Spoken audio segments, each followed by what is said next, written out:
Thanks very much, Ronald. I'm not here on my own today. Welcome, everybody. We've also got Tim Brady, who's our subject advisor. So, Tim and I, between us, we're going to take you through this presentation and answer your queries. It's absolutely a glorious day here in Derbyshire. And I said earlier to my husband, oh, nobody will turn up today because it's too nice, so it'll be all outside in the sunshine. Well, I couldn't have been more wrong because there were actually 40 participants in this session. So just bear with us because obviously trying to answer questions from that many people it will be a bit challenging, but there are two of us, so we'll get to answer your questions as soon as we can. Don't worry if they don't get answered immediately. We'll get round to it. Just before we get going, you have a download pack which has got various things in it: a copy of the spec, the sample assessment materials for papers 1 and 2, the programming language subset, copy of these. I think the slides are actually in a separate file, so you'll have to download those separately. But a lot of good stuff in that pack, so don't forget to download it and peruse it at your leisure. And if you have any more questions after the event, Tim will be there to answer them. Who am I? What's my role in all this? I am a retired assessment associate, so that means I theoretically have a lot of time to do other things besides work on GCSE computer science. But over the last, I suppose, 9 months or so, it's more or less taken over my life. I was part of the development team working on the new specification and sample materials, and now I'm working on the interactive scheme of work, which we'll be talking about a bit later on, and a new edition of the student book, which we'll also talk about later on. So seeped in all things to do with GCSE computer science right now. So let's have a look at slide 2. So I suppose I'm not entirely sure if I can remember exactly when it was, but I think it was back in July last year. A group of us, including me and Tim, were sitting in a basement room discussing how on earth we were going to make it, how we were going to be able to incentivize students to learn to program if the only means of assessment available to us was going to be a traditional written exam. Our conclusion on that day, which was a very long one, was that we couldn't, and hence our decision to opt for a practical programming exam. And as you can see from this selection of feedback, it's a decision that generally has been very well received. We've got people saying it makes a lot of sense. It's great to have a course for teachers and students who think practical programming should be externally assessed. I think actually that was one of the interesting things when the Ofcom decided that the NEA wasn't going to count anymore. It was students who were most up in arms that they couldn't actually demonstrate their programming skills. Step in the right direction, good preparation for eventual employment, a brave move. Well, it's not really a brave move insofar as we already have an iGCSE in computer science, which has a similar, not quite the same, but a similar on-screen practical assessment. And the students sat the exam for the first time last summer.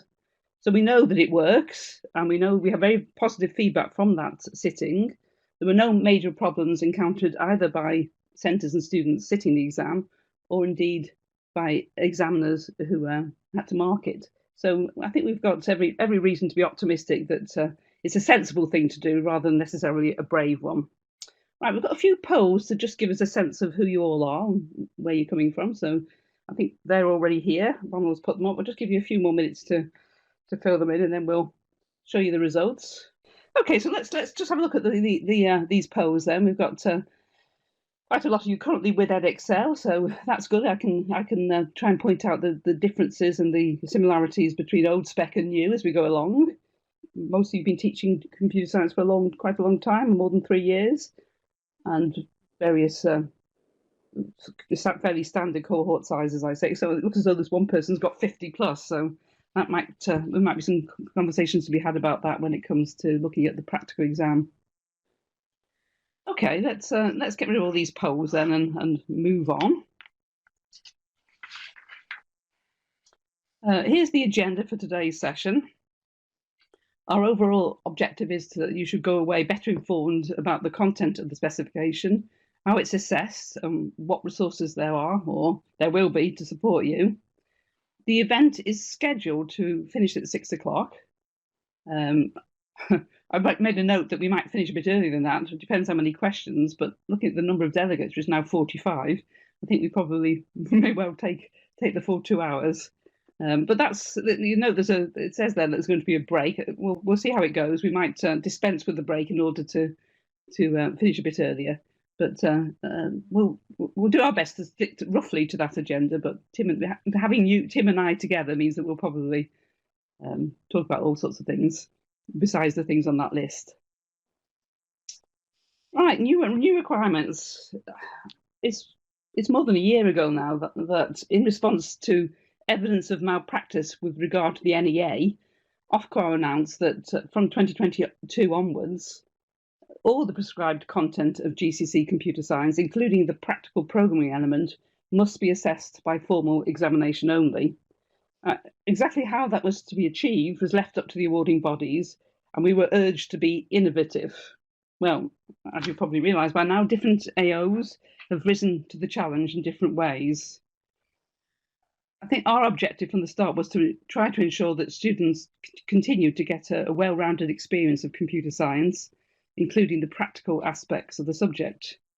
We wanted our spec to incentivise them to learn to program. Now, as Callum mentioned already, last year we saw very disappointingly low grade boundaries for the GCSE, especially in contrast to the IGCSE grade boundaries. So we obviously needed to do something about it and decided to see this enforced change as an opportunity to improve the students' assessment experience, which is what this slide is all about. It summarises our approach: simplified language, reduced number of command words, more scaffolding, and all those things we're going to be talking about in more detail as we go through today's session. Just note the bit at the bottom of that slide, the asterisks. So the last assessment of the current 2016 specification will be in 2021. So students starting this September will start on the new specification and will be assessed for the first time on that specification in 2022. It says in brackets no resit opportunities, and certainly that is the case at present. Depends, I suppose, how long this present crisis goes on for. This is interesting. When I was looking at these slides earlier, and I counted 5 instances of the word practical on this one slide, which actually really sums up the specification very nicely. We've tried to slim down the subject content. No, we've not more than tried. We've slimmed down the subject content so as to free up sufficient time for students to develop their practical programming and computational thinking skills, and that they will be assessed by an on-screen exam, practical exam, during which they'll be required to amend and write program code in Python 3 using an IDE of their choice.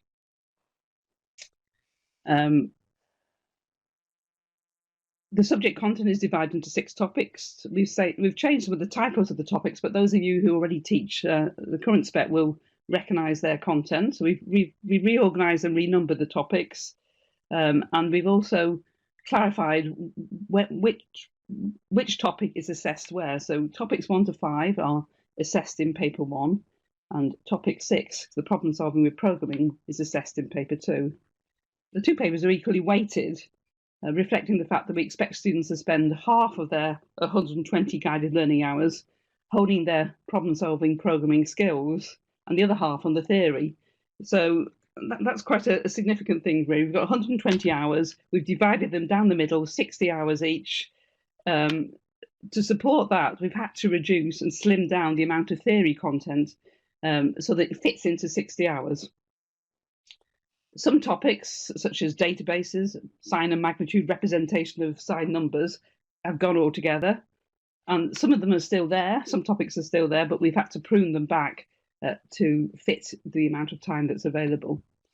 You can find out a lot more about the changes to the subject content in our Getting Started guide, which is available on our website now. You've got an extract of it in your pack, because I think when the pack was produced, it wasn't finished. But it's finished now, so if you haven't already downloaded it from the website, I suggest you do as a matter of urgency. For pragmatic reasons and to ensure comparability, actually, I think for the benefit of hindsight, you can see I haven't done this presentation before. So let me just go back a slide, because I want to talk about why one programming language is the language. It was a pragmatic choice more than anything else. it wasn't taken very lightly at all. We had lots of discussion about whether we should, how many languages we should approve, and when we narrowed it down to really just one, which one? There were pros and cons to every language, but the overwhelming majority of teachers we consulted told us that they were either using Python already or that they would be willing to swap to Python if it meant that their students could sit a practical programming exam. So that's really a key issue. Python's got an awful lot going for it, not least that it's free and it's open source, and there are massive amount of resources and training available. As you may or may not know, Python is an object-oriented language. You can do very flashy things with Python. You can create classes, objects, attributes, and methods, all of which you'll be pleased to hear is beyond what we expect of students in Key Stage 4, which is one of the reasons why we have defined a subset of the language, which is all we expect students to understand and be able to use. That's our Programming Language Subset, PLS for short. We'll be talking about that a bit later. One of the big advantages of opting for just one high-level language is that students no longer have to learn a separate form of pseudocode. Those of you who teach sort of current spec will be all too familiar with Haggis, the pseudocode, which is actually a formal language almost in its own right. I think you can get a compiler now for Haggis. And one of the reasons for having to have pseudocode was because we were trying to support multiple different languages. Now that that's no longer the case, there was no need to do that. So we've taken the opportunity to actually redefine the meaning of the term pseudocode in our spec as an informal written description of a program using imprecise English language statements with no need for any strict programming syntax. So very different from the current situation.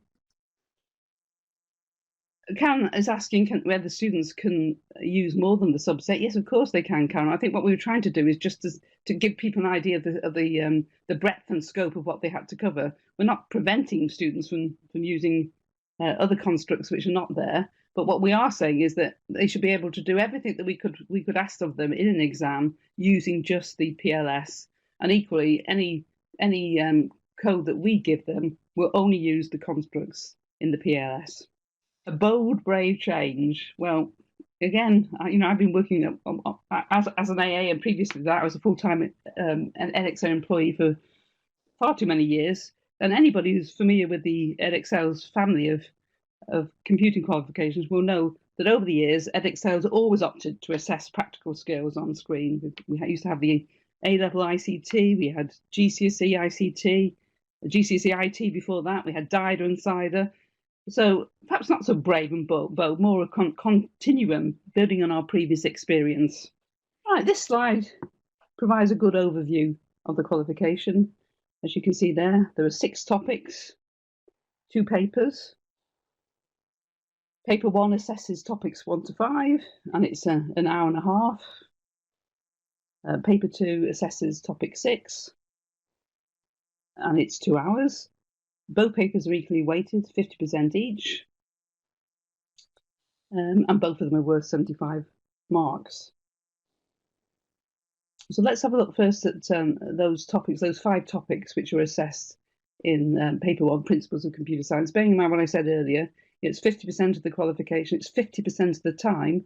So the amount of theory that can be covered in 60 hours, we've had to think very carefully about that and be quite ruthless in the amount we've chopped out. So topic 1 then, computational thinking, is the theory behind the practical work that's covered in topic 6. The two topic 1 and topic 6 really belong together. So if I were teaching this, I would definitely teach the 2 together. But the theory behind the practical work, because when they get to do the paper 2, it's all on-screen practical work. They're never asked any theory questions. So if you want to ask any theory questions, we ask those in paper 1. It covers things like the benefits of decomposition and abstraction and subprograms. So they actually use those techniques, decomposition, abstraction, subprograms in their practical work, but we are able to assess their understanding why that's a good idea in paper 1. It looks at working with algorithms expressed in written descriptions, which is our new way of addressing the pseudocode issue. or as flowcharts, or as indeed as program codes. The need for variables, constants, data structures, operators, all the background understanding that supports their practical work in topic 6. Also, trace tables are in topic 1. Different types of errors, and then the standard algorithms that we've always had there: bubble and merge sorts, linear and binary search, and truth tables. Topic 2, data, not huge amount of change here. Why binary? How binary patterns are used to represent different sorts of numbers, so represent signed and unsigned numbers, text, images, sounds, program instructions. Binary addition, shifts, overflow, hexadecimal. Data storage, we made a change there. We've moved to binary multiples. Our current spec has always been a bit of has created confusion in the sense that we've used binary multiples, but we've called them denary names, denary multiple names. So we've sorted that confusion out now. And topic 2, lossless and lossy compression. Topic 3 is computers. Again, we've removed some of the content, but we've focused on the core, the stored program concept, and how that enables computers to be general purpose. The hardware components used to implement the von Neumann architecture, and how they work together to fetch instructions from memory and execute them one at a time. The role of secondary storage, how data is stored on different types of media. Similarities and differences between general purpose computers and embedded systems. We've expanded a bit on embedded systems a little bit, not so much, rather not, we haven't really expanded, but we've clarified what we would like students to know about embedded systems, amongst other things, their role in the Internet of Things. Software, the role of the operating system with an emphasis on file management, process management, peripheral management, and user management. We still got the utility software. Why it's important to develop robust software, and how code reviews and audit trails help to spot and prevent vulnerabilities. That was bundled in with networks in the current spec, and we've all that big chunk on security that sat in topic 5 of the old spec. We've split it up a bit, and we've put it where it seems to be most relevant. So this bit, robust software and code reviews, has moved into topic 3 now. We've still got low-level and high-level languages. Students need to know what's the difference between them and what they might be used for, but they don't have to actually do any coding in a low-level language. And interpreters and compilers, different ways of translating a non-machine code program into machine code. Topic 4 is networks. Again, we've tried to strip some of the content out. Obviously, we're bound by the subject content as defined by the DFE. So I think we've been much more specific about the breadth of what's covered, and we've tried to focus more on depth rather than on too much breadth.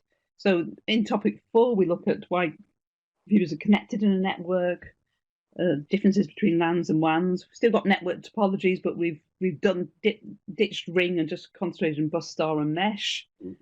Different forms of wired and wireless connectivity. We've been a bit more specific. One of the great things about the Getting Started guide is that it really expands on the statements in the spec. It's definitely worth looking at it for that reason, if no other. So, for example, it clarifies what types of connectivity students need to know about. Wired would be copper and fiber optic. Wireless would be Wi-Fi, Bluetooth, Zigbee, RFID, NFC. Just some notion of what these different types of connectivity are, how they compare in terms of performance, what they're used for.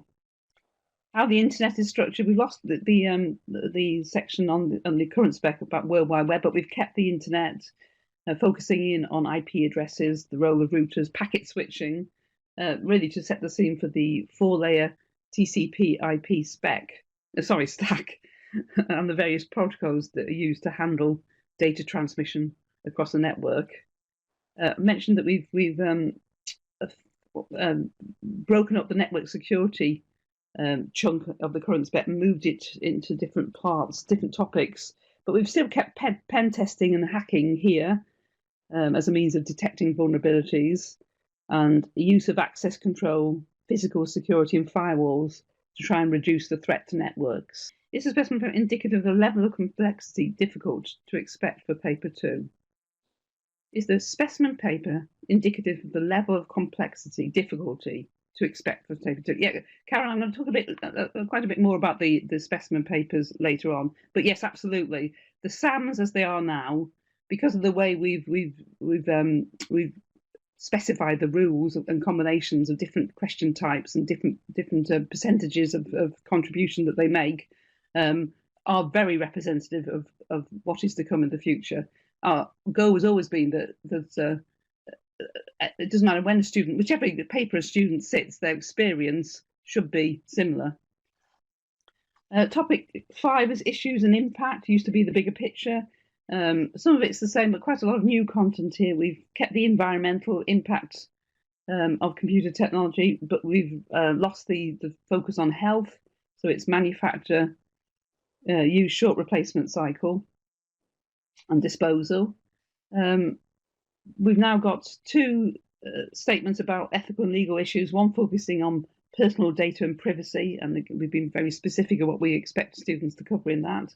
Things like ownership, consent, data protection, legislation designed to protect data, and another one, ethical and legal issues associated with the use of AI, machine learning, and robotics, things like accountability, algorithmic bias, etc., things that we think students will be interested in.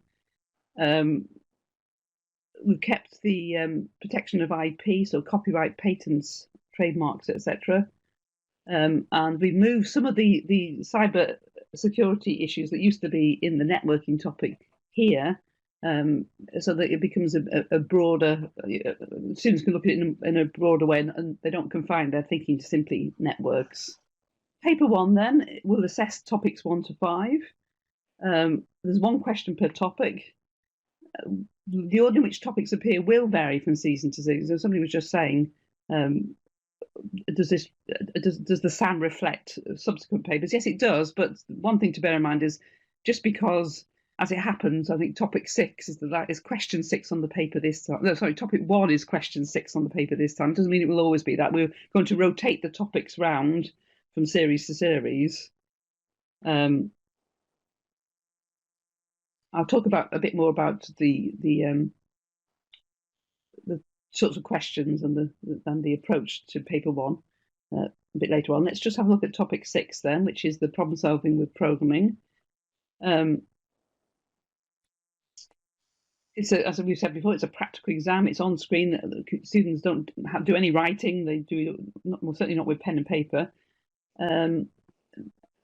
Topic 6 itself covers, it hasn't changed significantly from the current spec, so it covers developing, testing, and evaluating the code, the constructs and operators that students are expected to know about and be able to use, data types and structures, input, output, file handling, validation, and simple authentication, and some programs, both pre-existing and user-defined. So it's basically a toolkit of practical skills. Paper 2, 6 questions, all involve working with code, using an IDE of their choice. There are only 2 question types. Students either amend a given piece of code or they write code from scratch. So in the exam, they'll get a hard copy of the exam paper, but unlike the paper 1 where they actually have to write their answers on the exam paper, that's just so they can see the questions. They get a hard copy of the programming language subset, so they don't have to remember particular formats.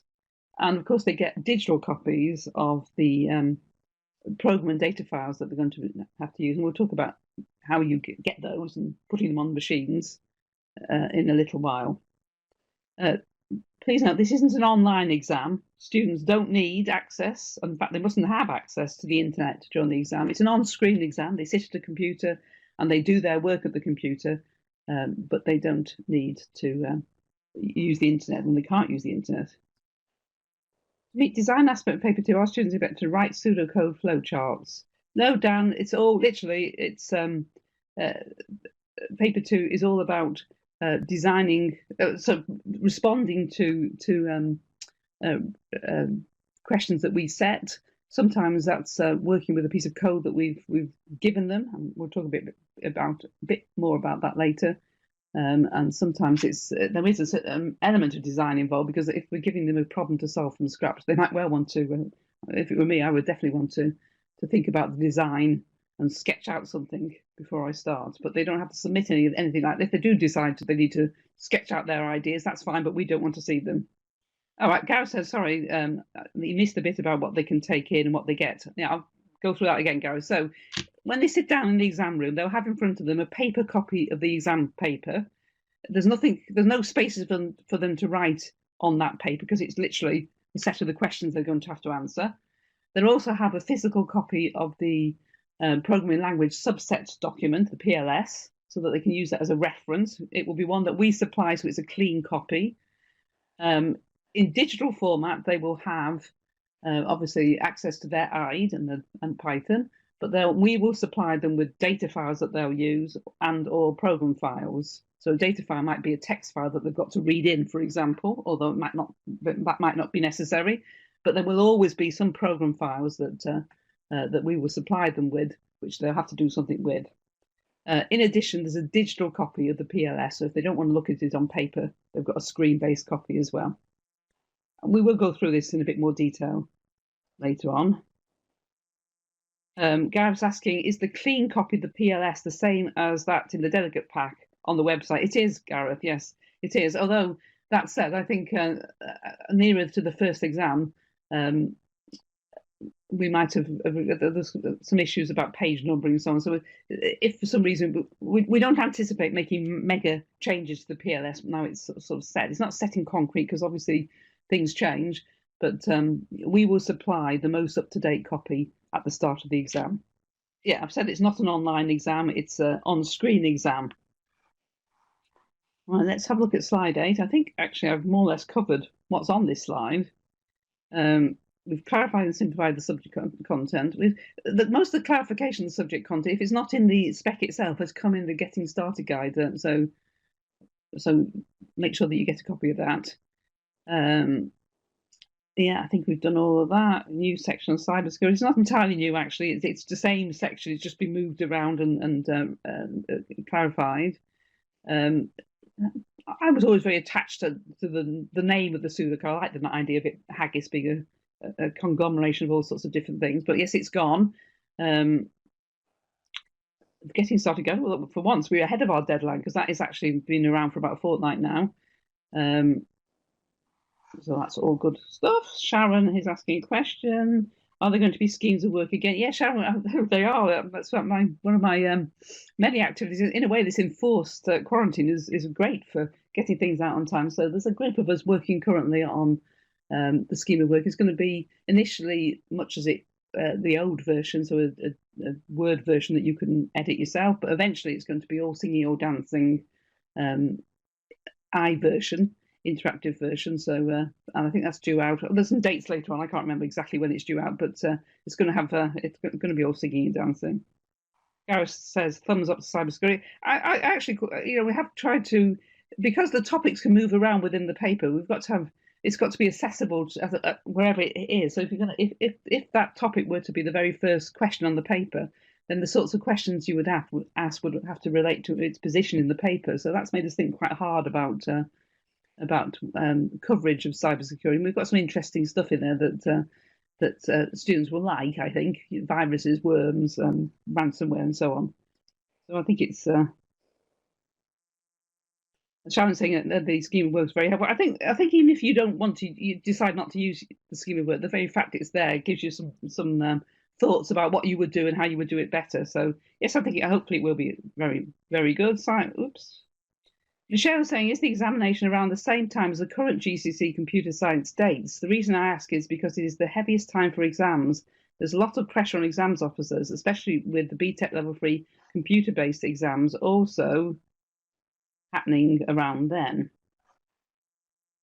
I don't know whether I know the answer to that. There was some talk at one point of having the practical exam early in the season. Tim might know more than I do.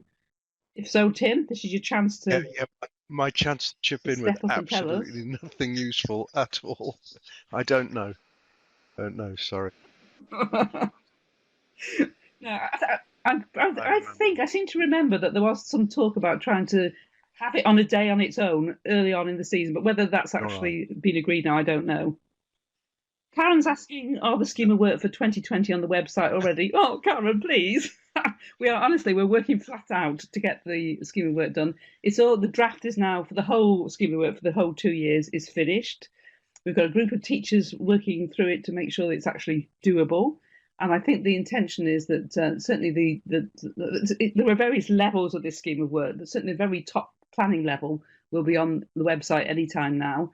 And then I think we're going to try and post blocks at a time. That we've divided it up slightly differently this time to allow for different timetables and curriculum times and so on. So it's divided into blocks of 6. So I think the intention is that we'll get the first theory block and programming block up as quickly as possible. Really, as I say, we've got teachers who are all on enforced confinement working on it at the moment. So hopefully that will speed things up considerably.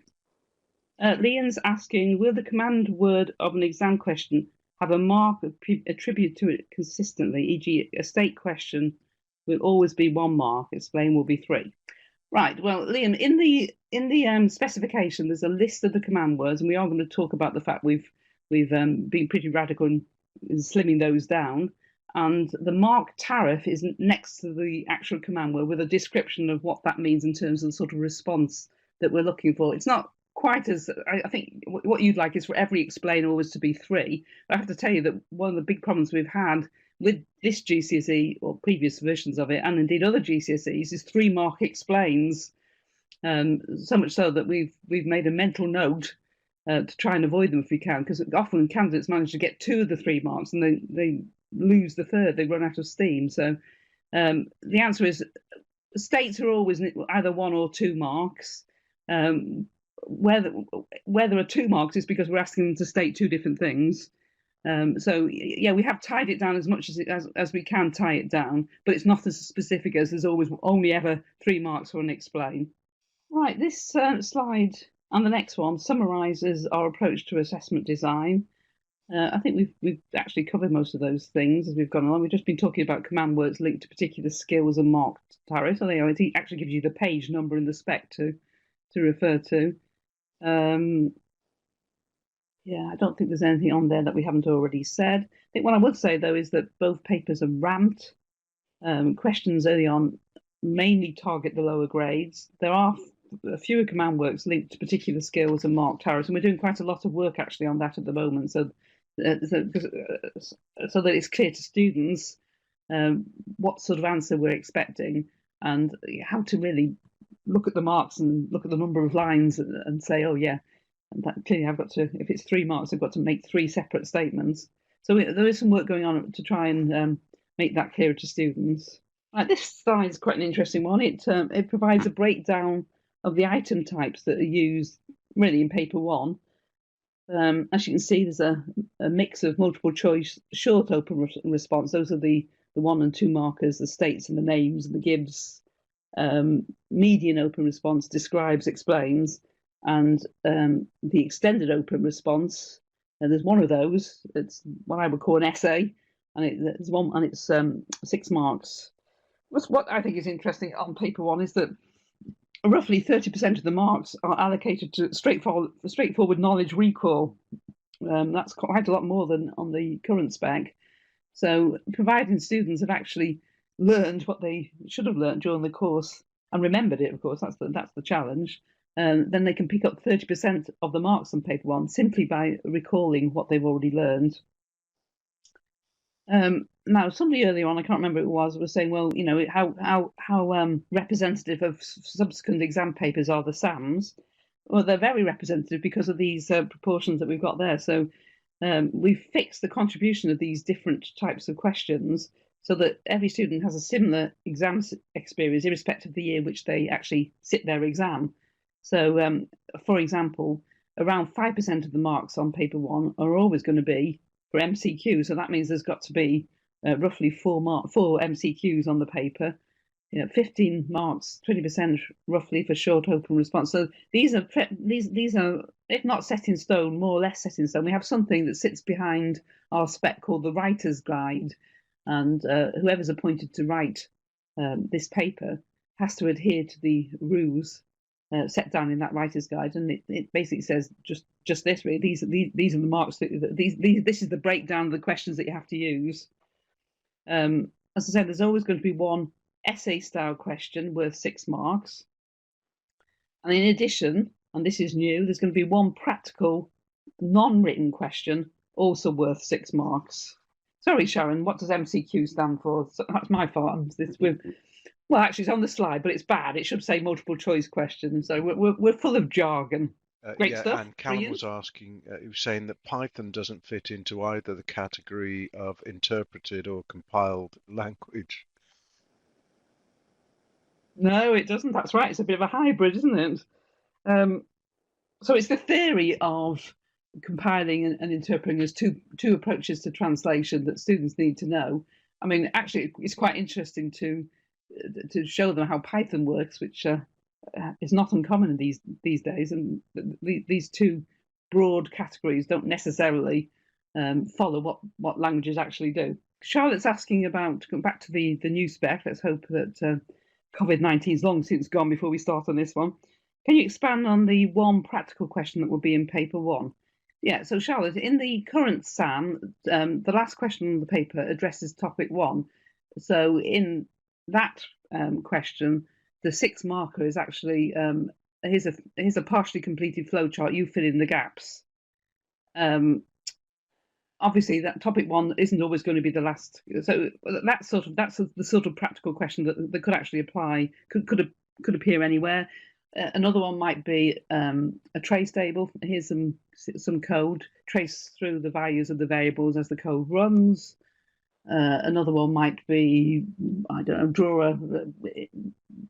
I think there's a question on the SAM, isn't there, about the drawing a mesh, a diagram of a mesh topology. It's always going to be 6 marks, so it's going to be something quite substantial, but something practical where they don't have to write, they can do. Because certainly in my experience over the years, a lot of students who choose to do computer science are much better at the doing than the writing about. So we wanted to give them a chance to do that. Oh, Paul's asking out of interest, which Python IDs are people using? Idle, wish it had line numbers. Now, I think Tim, you've got something to say about this, haven't you? Are you running a poll at the moment about absolutely which IDE people the are IDE using? that is most popular at the moment in use is idle. I know it's version 3.8 onwards shows line numbers without any problem. Thonny is next. Then in third place is coming REPL.it, but that's an online one. It's a really fascinating question, actually, because the tool, I think, is going to be important because it's the tool that the students will be using in paper 2. So it needs to be something that's very familiar to them. It needs to be powerful enough to equip them to be successful, but not so complex that it causes them problems. So I'm doing this kind of research at the moment to try and see which is the best recommendation. And at the moment, I don't know. I mean, I've really tried hard using PyCharm recently. I tend to go with a code editor rather than a IDE for Python scripts, but I've tried PyCharm. I find it quite complicated, but it's very, very powerful. So it's going to be one of these things where it's probably an important choice. And, what's really nice is on our Facebook group, what do we have? We have nearly 1,400 members now, and we've had over 100 people vote about what they use on there and some discussion about the pros and cons. So it's going to be interesting. I mean, the only thing I would say for paper 2, it's absolutely vital that what you have as a tool is one that can run offline. It needs to not be a hosted thing because, of course, during that exam you won't have internet access. So REPL.it may not be the best tool for our paper 2 in the new spec. Karen's asking whether in paper 1 students would need to write code. They might, Karen, but only in the sense that, I mean, we don't want to end up over assessing their ability to write code. So, in the contents of paper one, it would be um, in relation to topic one. I can imagine a scenario where we've given them some code to perhaps trace through values on and so forth. But I wouldn't imagine that we'd want them to be writing too much code in paper one, given that that's all what paper two is all about.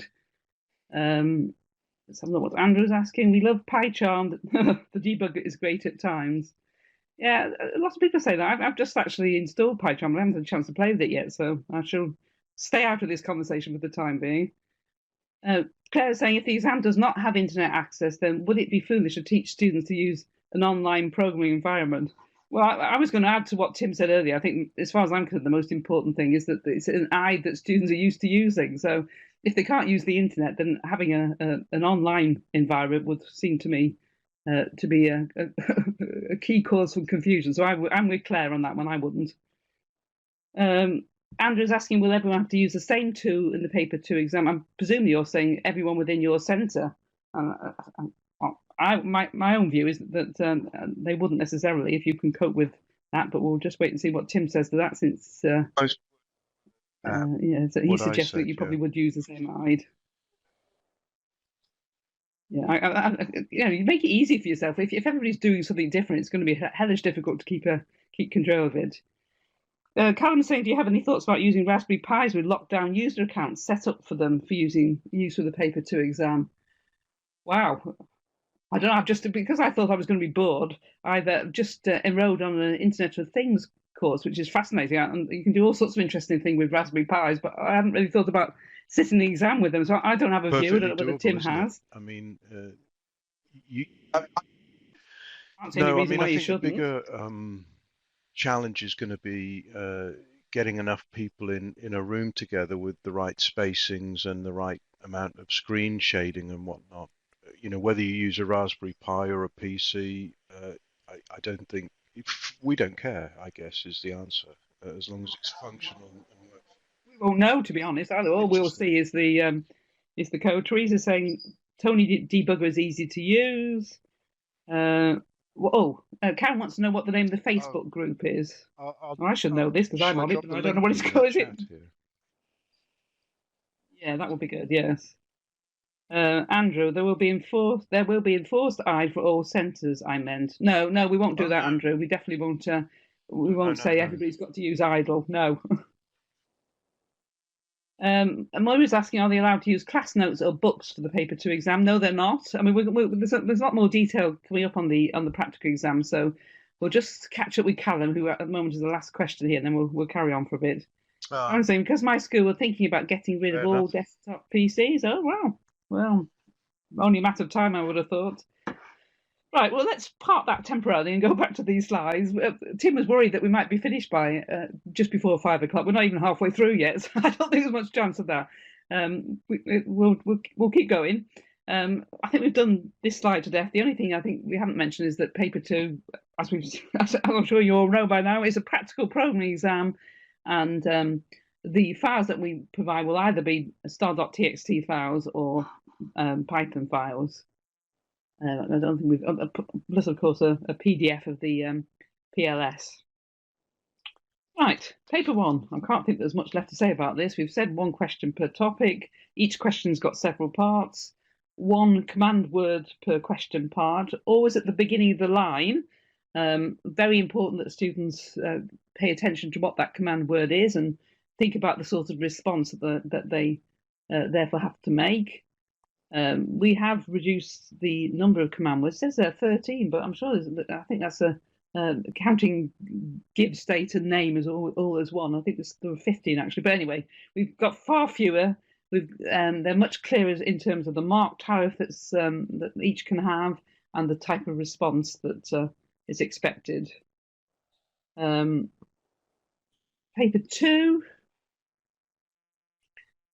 Let's have a look. It's key changes to assessment. Well, basically, it's completely different. So it's not so much a key change; it's a completely different paper. It's not anything like its predecessor. The old computational thinking paper was a paper. this is an on-screen exam. I think one of the problems we've always had is that we know that students can do things when they're sitting in front of a screen, but they can't necessarily move over to do the same things on paper. So we're hoping that this new on-screen exam will solve that problem. Um, One of the key things about this, as far as I'm concerned, is there are only two question types. That last bullet sums it all up for me. Students either amend a piece of code that we've given them, or they write code themselves from scratch. Those are the only two things we're going to ask of them. During the course of the paper, the tasks will increase in difficulty and complexity. So at the beginning, they're likely to be things like spotting and correcting errors, or we might just tell them what the errors are and ask them to correct them. Filling in gaps, give them a piece of code and ask them to improve its readability. One of my favourite tasks is here are all the lines of code, now rearrange them so that the program actually works. And then all the way up to the top end, where the last question on the paper is always going to involve them designing and writing a program from scratch. Now, we know that for some of you, the prospect of having to set up a practical exam may seem somewhat daunting. And I know that Tim's going to get embarrassed now because he told me that when he did the first one of these events, he didn't want to play his video, but I'm intending to. So let's have a look at Tim's video. It's one of a series that he's produced explaining some of the logistics. This one is about the logistics of setting up and conducting the exam, and then other ones go through how students might respond to particular questions in the SAM.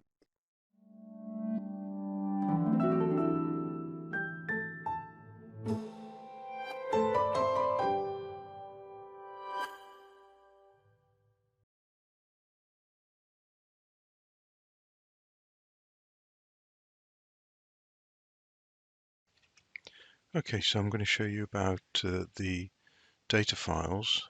They'll be in a zip file sent to your centre on the morning of the assessment. If you have a look in here, I'm going to just extract them now and put them in the same place as the question paper. So here we have a folder now, student, and in here we have some code snippets, in this case these 6 Python code snippets. Also there's a digital copy of the PLS, the programming language subset.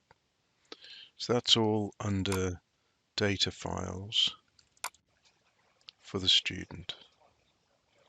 Here we have the question paper, that's the current SAM, and it's a combined question paper and mark scheme. So we're going to have a look through this now. So paper 2, 2-hour assessment, workstation is needed, the student needs a coding folder, and the PLS will be available both as a digital PDF as well as in printed form.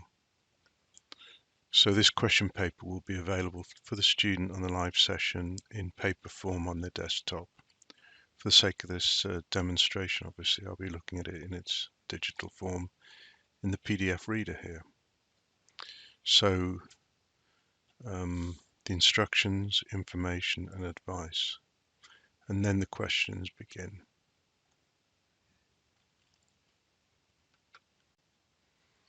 So we looked at unzipping the file, the data files, and putting them into the student area.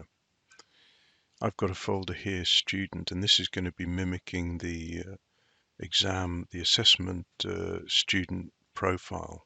So this is where the student will do their work and save their work during the real live assessment.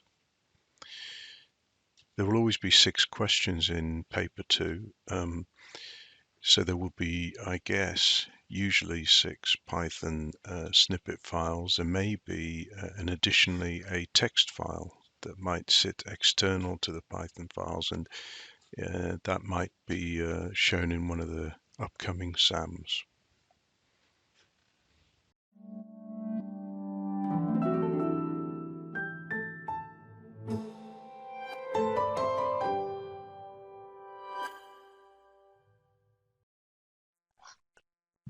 Right, welcome back. I'm assuming that you've had a chance to watch the video now.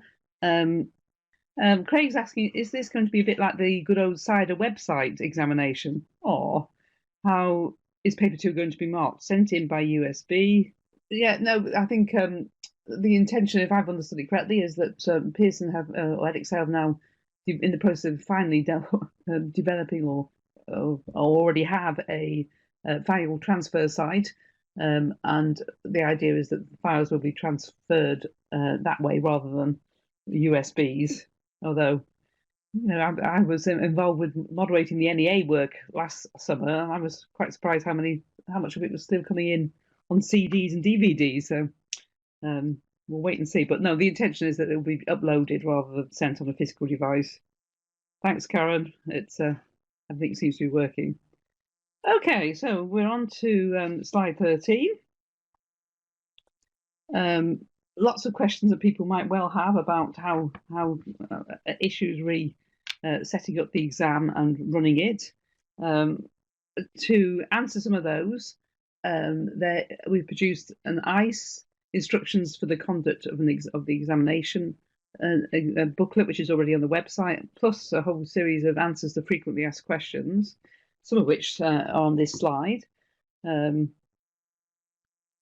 What if I can't get the on-screen assessment on the school network? Whether that sort of implies that there's some sort of app that you've got to download. In fact, that's not the case. There is no install involved. There's no app. It literally is their IDE and Python. And the only thing that you need to make available to students is basically a small text file, which is what Tim was talking about. What if the school's internet connection goes down? Well, as long as the computers keep working, that's absolutely fine because they're not supposed to have access to the internet anyway. What if the network goes down? Well, that's a bit more unfortunate. Although, really, I guess that provided the machines can work standalone, that wouldn't be the end of the world. I'm not going to go through all these now. Suffice it to say, there are a whole load of answers to these questions and many more on those links there, the ICE document and the FAQ. So, and I'm sure as time goes on, there'll be even more questions asked and even more answers provided. I think the big issue, I think, is going to be distance between computers and making sure if you've got a big cohort. With one person at the beginning said they had in excess of 50 students. So clearly, one of the options might be to run more than one session in a day. And I think Tim has said quite a lot already about using screens and so on to try and reduce the amount of space that has to be between candidates. I don't really want to say any more about that, Tim, about how you might set up the classroom to get as many in as possible. Yeah, the judicious use of desk dividers and screen shaders, although they're still quite expensive, screen shaders, weirdly, to buy a polarized piece of plastic sheet to put over a student screen. But all of those methods will cut down dramatically on the distances required. In the current specs by JCQ, it's 1.25 meters edge to edge minimum, or that's as close as they're allowed to be. So there's lots of ways to increase the density of students per room, but they need to be looked at, and we can help with that. Callum has asked a question which I know you're answering, you're typing an answer to, but I'm sure everybody else will be interested as well, about how quickly after the exam candidates' work must be zipped up into an archive. You said you can't remember. I can't remember either, but I'm sure it will be in the ICE document somewhere. I think it's in the ICE. Yes. There's no reason why it should be anything later than the next day. There's no window. That was a key requirement, that there's no window for this assessment. So on that day, it should be zipped up, ready to send. Andrew's asking about whether the requirement for teachers who deliver the subject not to be in the exam room will be waived. And I have read something about that on the ICE, but I can't exactly remember what it says. I know you have to have somebody with technical expertise on hand. Yeah, we say teachers not, the teachers of the qualification not, but it makes good sense to have somebody in that's available that knows what to press if a computer goes pop. So again, it's covered in the ICE. So that document, instructions for the conduct of an examination, is normally done much closer to a live assessment. The reason we have a completely full uh, and published ICE now is that when we were showing our proposed solution to Ofqual, they needed to understand that we had thought of all of the potential issues, and so you'll find that that's quite a well written document. It's come out of years of experience with things such as the CIDR Component One exam, Yeah, I which mean, is and indeed similar, the IGCSE. I mean, that's and very the similar as well. IGCSE exactly. The big difference Sharon, being that there's no window allowed. no, that's right. Sharon, you're asking where it is. It's on the website, and I think it's in your download pack as well. So, Yeah, um, will be. and Callum just says, Modi just says at the end of the exam. I think those sort of things, Callum, will be clarified nearer the time, exactly how long after the exam you'll have. But the sooner you can get rid of it, the sooner we can get it, the sooner we can get it marked. And Karen's saying about the distance really needs to be between monitors and not desktops. That's Good. Yeah, yeah, good point. Yeah, indeed. It's the monitors that are the things that are distance restricted. But if you have desk dividers at my old school, I literally had the tech department build me some dividers, and I was able to get 30 kids in an exam situation rather than 15. So, excellent. Okay, well, let's have a look at the support offer. Let's move on to the next slide because it's got a picture of Tim on it. hey, Look at that. So this summarises the various types of support that are going to be an offer between May and June. Oh, so the Getting Ready to Teach events are between May and June 2020. Are you doing all those then, Tim?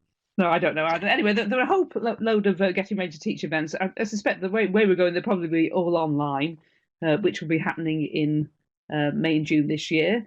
The Getting Started guide is already on the web, so that's good, and it's definitely worth downloading. The scheme of work, I mentioned that already, scares me when it says March 2020 because we're almost at the end of March now. We're not quite that advanced, but we are making very good progress with it. Really, we're quite pleased with the way it's looking. So it will be there. Certainly, the first version, which is the the Word version that is editable, and then the all singing, all dancing one is due, I think, a bit later in the year. Specimen papers, we've got the two SAMs that are in your pack already, and there's going to be another three sets in total. One ready for September this year, and then two more by the following September, if not sooner. And then exemplar student work and commentaries to go with those specimen papers in due course. Progression guide, how we were talking about this earlier as well, about progression on from the GCSE to A levels and BTECs. So somebody's working on that. Exam Wizard, even though we have made significant changes to paper two, certainly as far as paper one is concerned, all those past papers, and they go back now, I think the first one was 2015. A lot of the questions in those papers that with a little bit of repurposing um, could be used for producing practice papers and mocks. Results Plus, if you with edXL now, you'll know how that works and the way of tracking student progress across GCSE and access the scripts. And then, of course, Tim's subject advisors support team, who do a fabulous job of answering people's queries. Karen's asking on the website. I presume we're talking about the don't know what that is, Karen, but Tim's answered you anyway. So that's the support that we're working on or already exists. And here's some more. So here's the interactive scheme of work. I'm not quite sure what it's the significance of the April 2020 and September 2020, but I'm guessing that there'll be different versions of the same thing. So if you've used our existing scheme of work, you know that we have a whole plethora of activities and solutions and some slides to support teaching. Similar sort of thing with this, but as well as our own materials, we're also linking up with other providers of resources, and we'll look at those materials and, where appropriate, endorse them for helping to teach the specification. Um, yeah, I know a colleague of mine, Sarah, is going out. She's got the interesting job. She's out visiting various organisations and people to get some case studies of people who started off with with doing something like GCSE computer science and now have a really exciting, interesting job in the real world. So that's something that we think will be. I don't know whether any of you can think back to the very early days of DIDA, but we used to have something like that then, which were well received. And then some boot up teacher guidance, which will give you some suggestions for practical programming lessons, if there aren't already enough of those in the scheme of work. So all the bits in blue there are all resources that we're making available for free. The bits in green at the bottom are paid for resources. You don't need them, but should you be asking, as people always do, is there going to be a textbook? The current student book has been in the process of being completely updated and, well, rewritten in effect, to meet the new spec and to take on board some of the comments and feedback we've had on the original version. So that's well in hand.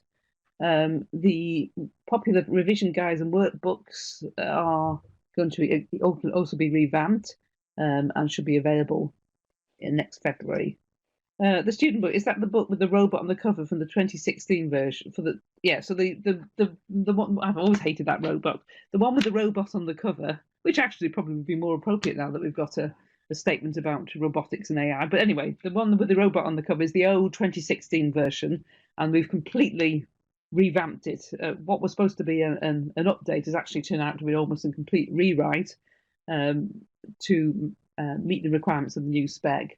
So there's a whole new chapter one. We've got, remember, if you're familiar with the existing book, we've got a chapter one which is all about pseudocode, and a chapter two which is programming. All that's gone, and we've now got a much more coordinated approach to we will have when it's finished, to the supporting the practical strand. Gareth, will there be teacher inspection copies of resources available? I have no idea, Gareth. I suspect there will be, and I don't know whether Tim knows the answer. I'm sure there will be, but I don't know for sure. Don't know whether Tim does. But we don't know is the answer, Gareth. I'm sorry. The interactive scheme of work. When I read this slide, I thought, oh heck, there's an awful lot of work still to be done here. Basically, it's a posh version of the Word versions of these schemes of work that we've had in the past. But there's more to it. There's lots more linked resources from people like Craig and Dave and NCCE and various other sources of materials that exist. So what we're trying to do is to make things a bit easier and less time consuming for you. It's all very well saying, oh, you don't really need a textbook, you don't really need all this because it's all available on the web, but you've got to find it. So we're going to have a whole tranche of people finding suitable resources that we can then endorse and say, yeah, this actually does cover this part of the spec. The student book, I think I've already talked about this. I mentioned that the current chapters 1 and 2 are all merged into a new section, and that it's basically a practical, structured approach to covering the computational thinking and programming aspects of the course using the PRIM pedagogy. I'm sure you're familiar with that. The predict, run, investigate, modify, and make structured approach to programming. So that's the sort of approach we've taken. There's lots of practical activities throughout that section, and indeed throughout the whole book. The practical activities to do join the chapters, and at the end of each section there are some exam style questions so that students get a feel for the sort of things they're going to come across in the exam. Note the bit in the little asterisk at the bottom there, you don't have to purchase any resources, including those from Pearson, to deliver our quality. That's absolutely true. There are lots of free resources available on the web. You may well have good ones of your own. The key is that you make sure that you've covered everything in the specification to the right level, and that's where the Getting Started guide and the spec together come into their own. Some next steps. Tim is very good at keeping everybody up to date, so he produces a monthly update. So if you've not already signed up for that, it's a good place, a good thing to do. There's the Pearson Computer Science community, which we've mentioned briefly, and the Facebook group. I think Tim's got all those videos that we tried and failed to look at, the YouTube ones. They're available somewhere on YouTube, so have a look for those, because they're a useful starting point when you're looking at the paper 2 SAM.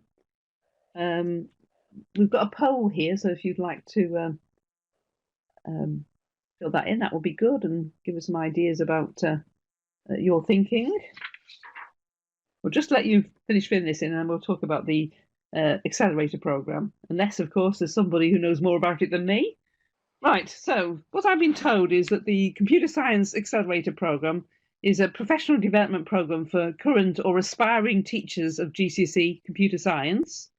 It caters for all levels of experience and will give you the subject knowledge required to teach GCSE computer science, whatever your background or career stage. You can tailor the CPD programme to your own needs, choosing from a range of 30 courses, covering core topics across the computer science curriculum. And there's a website address, teachcomputing.org, and I followed that link earlier on, and it seems it looked really interesting, and seemed to be all sorts of things that are worth pursuing, and some money to make it all possible. So if you are interested, then I suggest that you go to teachcomputing.org and investigate some more. I don't know whether you want to say anything else about. Do you know anything else about it, Tim? Yeah, well funded and a great opportunity for any teachers who want to get more experience and training in delivery of computer science. It's I believe they not only do they pay the bursary for you the course costs, but they also cover the school's cover costs. So yeah, it's a great opportunity. I think it's run by the NCCE. Oh, now Husna obviously knows something, because she said there's a lot of resources available on the accelerator course. So there you are. Yeah, I mean it's fantastic. You know, if you talk about the key barriers to delivering the quals, the number of qualified and trained computer science teachers is a big issue nationwide, and these are the kind of things that are designed to address that. Husna's now put her name up, and she says that she's just completed it. So I don't know whether we want one still there. If you could just pass the mic on to Husna for a minute. Well, it's clearly something worth investigating. So if you're interested, go to teachcomputing.org and investigate. Right. Well, I am coming to the end of my spiel now, so it's just really a case of saying thank you very, very much to everybody. Done that one. Hold on, there we are. We're on the thank you stage. If there are any more questions, this is the time to ask them. If not, thank you very much. It's weekend, and that's always got to be good, even though you can't go anywhere. I hope the sun carries on shining for